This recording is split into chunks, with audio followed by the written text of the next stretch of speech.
E aí, pessoal, quanto tempo! Que bom estar de volta aqui com vocês e hoje com um tema bíblico. Agora eu vou começar a separar mais para você saber quando o tema é bíblico e quando o tema é temático, né? E hoje com um tema bíblico aqui. E eu quero mostrar para vocês algo que é muito interessante porque a gente não terminou ainda o livro de Gálatas, sabe Deus quando a gente vai terminar o livro de Gálatas, mas eu vou continuar em Paulo. E eu quero mostrar aqui o equilíbrio de Paulo. Uma vez eu tive um professor que na sala de aula a gente estava discutindo alguma teoria teológica e algum aluno perguntou para ele assim: professor, como a gente sabe que o senhor está sendo equilibrado na sua posição? Eu gostei muito da resposta dele, me marcou, que a resposta dele foi assim, ele falou: olha, eu vejo pessoas à minha direita e vejo pessoas à minha esquerda. E eu achei aquilo muito interessante porque dizia assim: eu não sei se eu estou no meio do equilíbrio certinho, mas eu sei de uma coisa, eu não estou em nenhum dos dois extremos, porque eu vejo pessoas nos dois extremos opostos. E eu me lembro que isso me marcou bastante e isso me ajudou a entender algumas coisas sobre o ponto de equilíbrio. Até falo muito disso no Biblecast, né, que o ponto de equilíbrio não é o lugar onde você está mais confortável, mas é o lugar onde você está desconfortável com os dois extremos. Né? É quando os dois extremos estão opostos a você é que você está no lugar certo e não quando os dois extremos se harmonizaram contigo. Né? Não existe isso. Né? Sempre uso o exemplo do ar-condicionado. Quando está todo mundo reclamando que o ar está muito quente é porque ele está muito quente. Quando todo mundo está reclamando que ele está muito frio é porque ele está muito frio. Quando todo mundo fica reclamando que está quente e está frio ao mesmo tempo é que você achou o ponto ideal. Né? Então, você sempre vai encontrar no conflito com os extremos que se encontra o ponto de equilíbrio. E Paulo é um cara que ele parece que tá pronto até pra briga, né? Ele aponta o dedo na cara de Pedro e Paulo ele enfrenta e ele fala que é um absurdo que vocês estão pregando, né? Esse é Paulo. E normalmente ele ataca o mérito, a meritocracia dentro da igreja, né, no judaísmo principalmente tradicional, a justificação pela fé vira justificação pelo mérito, ele ataca isso falando é pela fé, então ele é o cara da graça e ele é o cara que vai contra a tradição judaica que corrompe o evangelho, né, que corrompe a pregação. Mas no texto que eu vou mostrar para você, você vai ver pela primeira vez, não pela primeira vez, né? Mas eu vou falar pela primeira vez do momento em que Paulo ele vai para o outro lado do espectro. Exatamente. O livro é 1 Coríntios, a gente vai ler o verso 12, que é um texto conhecidíssimo sobre os dons, né? Os dons espirituais. Capítulo 12, verso 1 até o verso 11. Enfim, vai embora até o final do verso 39 do capítulo 14, é a perícope inteira. Mas eu não vou ficar com a perícope inteira, eu quero só esse comecinho aqui para você ver esse momento mágico onde Paulo se posiciona exatamente entre os dois extremos. No capítulo 12, no versículo 1, ele fala assim, ó, a respeito dos dons espirituais, não quero, irmãos, que sejais ignorantes. Sabeis que, outrora, quando erais gentios, deixáveis conduzir-vos aos ídolos mudos, segundo erais guiados. Por isso, vos faço compreender que ninguém que fala pelo Espírito de Deus afirma anátema Jesus. Por outro lado, ninguém pode dizer Senhor Jesus, senão pelo Espírito Santo. Ora, os dons são diversos, mas o Espírito é o mesmo. E também há diversidade nos serviços, mas o Senhor é o mesmo. E há diversidade de realizações, mas o mesmo Deus é quem opera tudo em todos. E aí ele vai contando, e ele fala aqui do corpo, que nós somos parte do corpo, cada um tem sua função, e o cabeça é Cristo, e o Espírito é quem guia esse corpo, essas partes, e você conhece essa história. Mas onde que está o ponto de equilíbrio aqui? É o seguinte, primeiro você tem que entender quem é o povo de Coríntios. A igreja de Coríntios é uma igreja fundada por Paulo, numa cidade extremamente secular e cosmopolita, uma cidade que tinha 2 portos, uma cidade que tinha... ela era greco-romana. Né? Ou seja, ela foi criada pelos gregos, ela foi destruída pelos romanos, mas foi reconstruída em 44 depois de Cristo. E essa cidade, além de ter os 2 portos, tinha um trânsito muito grande de militares, tinha um trânsito muito grande de viajantes, tinha filósofos chegando o tempo todo para pregar suas ideias na cidade, tinha um trânsito de turismo e de comércio, principalmente. A cidade era extremamente comercial e exatamente por isso, porto, comércio, tinha também um foco grande em prostituição e em jogos, e agora jogos aqui que eu me refiro são jogos do tipo Olimpíadas, né? Depois das Olimpíadas, os jogos mais famosos, os segundos jogos mais famosos da época naquela parte do mundo eram os de Corinto. E hoje não existem mais, né? Obviamente, as Olimpíadas ainda existem, mas enfim, era nesse nível de entretenimento local. E por isso eles eram uma comunidade, uma cidade muito secularizada. Paulo fez ali sua primeira igreja de gente que era desse mundo, desse secular, tinha a visão de mundo pagã, greco-romana. A gente tem ali gente que juntou tudo isso numa coisa só. Provavelmente essa comunidade era uma comunidade mais pobre, né? E os ricos da comunidade eram os judeus de família rica. Isso é só para você ter uma ideia do que estava acontecendo ali. E por causa dessa origem secular, eles começaram a praticar coisas que não faziam sentido dentro do evangelho, não faziam sentido dentro do reino de Deus. Como, por exemplo, Paulo escreve por causa disso, né? Paulo escreve para repreendê-los por causa de um monte de coisas, um monte de detalhes, entre elas incesto familiar aqui. Enfim, ele está denunciando, falando, não, gente, essas coisas, vocês precisam parar de fazer essas coisas, porque peraí. Tem uma tensão aqui entre a liberdade que eles tinham antes e a vida no reino. Mas Paulo é aquele que fala que nós somos salvos para a liberdade. Inclusive está lá no livro de Gálatas, capítulo 5. Nós somos salvos para a liberdade. Então, com certeza, Paulo pregou liberdade para eles também. Mas a liberdade que eles tinham conceitualmente era outra. Parece quando você... dá uma olhada nesse texto aqui. Ele fala assim, a respeito dos dons espirituais, não quero, irmãos, que sejais ignorantes. Aí, com esse jeito que está escrito em português, parece que ele fala assim, olha, eu não quero que vocês ignorem os dons espirituais. Como se o tema principal fosse os dons espirituais. Não é. O tema principal não é os dons espirituais. Os dons espirituais ele está usando para atacar o tema principal. Que eu não sei se eu vou ter tempo de falar nesse vídeo aqui.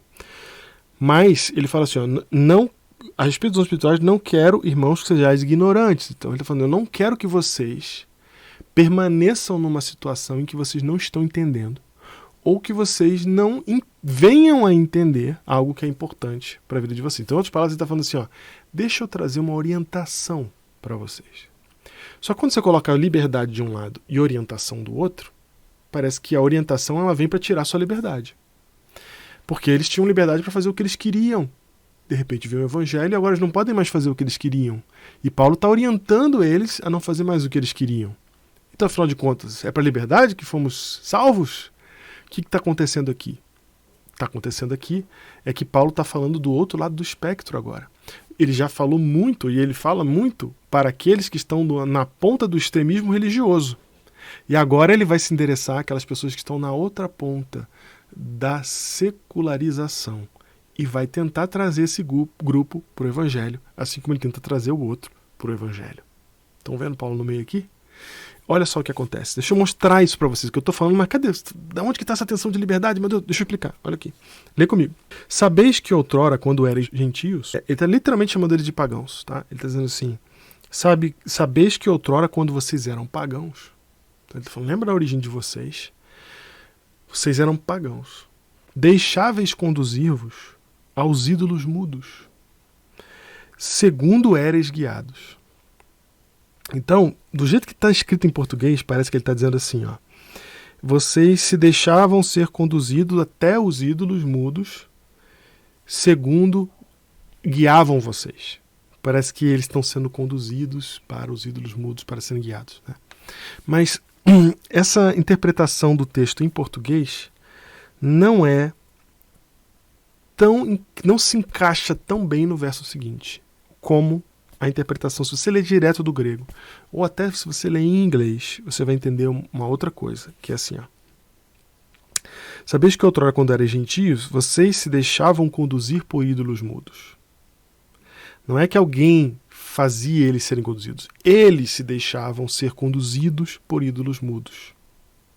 E quando ele usa o termo ídolos mudos, é muito interessante, porque ele está falando com gente que era secular, e ele está trazendo a linguagem do Antigo Testamento para eles. Está vendo? Puxando eles para cá. Ídolos mudos é o jeito que o Antigo Testamento chama os ídolos, tanto em Salmos, em Jeremias e vários outros lugares da Bíblia. Os ídolos mudos é um termo para ídolos, né? Porque eles são mudos, mas ainda assim a gente adora eles, né? Eles não têm vida, não respiram, não falam, e a gente segue as ordens de quem não fala. Engraçado, né? E aí ele traz esse contexto, essa linguagem do Antigo Testamento para os de Coríntios. E diz assim, olha, antigamente vocês eram conduzidos por esses ídolos, que eram mudos, indo segundo eles te guiavam. Mas se o ídolo é mudo e esse ídolo te guia, quem está te guiando? E a sensação que o texto dá é que, na verdade, ele está dizendo assim, olha, os ídolos eram mudos, eles não falavam, mas vocês diziam o que eles estavam dizendo. Vocês davam significado, vocês davam boca ao ídolo. E vocês davam isso segundo a vontade de vocês. Então vocês iam aonde vocês queriam. Esse é o ponto. Antes, vocês iam aonde vocês queriam em nome dos ídolos. E como os ídolos não falam, vocês diziam o que eles diziam. Vocês diziam o que eles estavam falando. Vocês davam significado ao que não tinha significado. Vocês rumavam na direção que vocês queriam, mesmo que o ídolo não estivesse dizendo nada. Em outras palavras, o que ele está descrevendo no mundo pagão é uma situação de caos, onde não há ordem. Uma situação onde cada um vai para onde quiser, porque afinal de contas é o que o ídolo diz. Que afinal de contas é aquilo que eu acho que ele está dizendo. Afinal de contas é a minha vontade travestida de ídolo que aponta a direção. Então vocês iam aonde vocês queriam, porque vocês estavam sob a condução de vocês mesmos em nome dos ídolos. Deu para entender? Quando você entende isso, aí faz bem sentido o verso 3.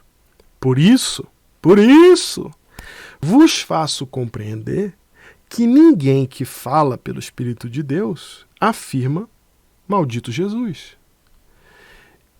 Por outro lado, ninguém pode dizer Senhor Jesus senão pelo Espírito Santo. Então ele está dizendo, começa no Evangelho a surgir uma ordem, uma coerência. Não dá para viver em contradição dentro do reino. O reino aceita diversidade, mas o reino não aceita contradição. Vocês são livres, sim, mas vocês estão dentro de um corpo. E dentro desse corpo, o cabeça é Cristo. Quem orienta é o Espírito. Quem dá a direção é o Espírito. Não são vocês mesmos. É o Espírito que dá a direção. E por isso, você não pode dizer maldito seja Jesus e ser ainda de Cristo. E você também não pode dizer bendito seja Cristo e não ser de Cristo. Em outras palavras, ele está dizendo assim, olha, não tem como esses dois mundos coexistirem. Vocês precisam unir esses dois mundos numa única coisa que é Cristo. E por meio do seu Espírito. Então, ele está apresentando que antes vocês iam cada um para um canto e estava tudo bem. Vocês conseguiam adorar o mesmo Deus, cada um fazendo uma coisa diferente. Porque, afinal de contas, o ídolo é mudo. Agora não. Agora tem uma direção, porque esse é vivo. É Cristo que está vivo. E ele guia pelo seu Espírito. Então não tem como alguém estar em Cristo e falar contra ele. Não tem como alguém estar em Cristo e ser anticristo. Não tem como alguém estar em Cristo e viver para si mesmo. Não tem como. Ao mesmo tempo que também não tem como alguém falar em nome de Cristo e não ser dele. Não tem como. Então, Paulo está apresentando essa orientação a respeito da ordem, do funcionamento do reino, num sentido que vai direcionar a liberdade, porque a liberdade no reino de Deus, ela é direcionada. Sempre foi, desde o Éden, do Sinai e de qualquer momento. A liberdade é direcionada, a gente tem liberdade. Mas não é uma liberdade que gera o caos. É uma liberdade que é orientada. Orientada pelo quê? Orientada pelo pastor, orientada por mim, pela minha vontade. Orientada por quem? Por um livro? Não. Orientada pelo Espírito. Certo? Pelo Espírito. Em outras palavras, não dá para ter uma comunidade cristã sem um Deus vivo. Porque essa liberdade não vai ser liberdade ou ela vai ser usada para aprisionamento, as orientações são usadas para aprisionamento, como os judeus faziam, ou você abole as orientações e você também vai ser aprisionado, mas agora por um outro problema que é o pecado, né? Então Paulo ele chega ali, ele está bem no meio. É isso que é sensacional do equilíbrio desse cara. E ele está chamando os dois para cá, os dois vêm para cá, os dois vêm para cá, que aqui onde está Jesus, aqui no meio está Jesus, aqui onde está o Espírito Santo, é que está a comunidade, onde a gente vai poder se encontrar, né? Na linguagem única que a gente tem dentro da comunidade, que é o amor, que está no capítulo 13, né? De 1 Coríntios 13, né? Ele fala assim, ó, o corpo está todo junto, vocês são todos diversos, é um espírito só, mas a linguagem que une isso daqui, o protocolo, é o amor. Porque não adianta nada, inclusive, você ter o dom e não ter o amor. Não vai adiantar nada. E a função do corpo é que um contribua para o outro. Acabou que eu estou falando de mais coisa aqui, mas o importante aqui é que fique claro para você o fato não só de que Paulo era alguém equilibrado, mas também de que quando a gente faz da igreja o que a gente acha, o que a gente quer que ela seja, é bem fácil a gente não estar no corpo, achando que está no corpo. Porque quando a gente fala maldito Jesus, a gente não está no corpo. E quando a gente traz ideias que são humanas, como quando Pedro falou, Jesus, não fala tal coisa sobre morrer, não fala um negócio desse. Aí Jesus vira para Pedro e fala, arreda Satanás. Então quando a gente fala das nossas coisas, das nossas, como diz o Júnior, ser-humanidades, a gente traz isso para a fé, para a religiosidade, a gente pode estar fazendo exatamente como os pagãos faziam, com seus ídolos mudos. Então há dois extremos aqui. Há o extremo do secular, que traz suas ideias e sua lógica. E há o extremo do religioso, que impõe suas regras. Ambos vão contra a liberdade orientada no Espírito Santo.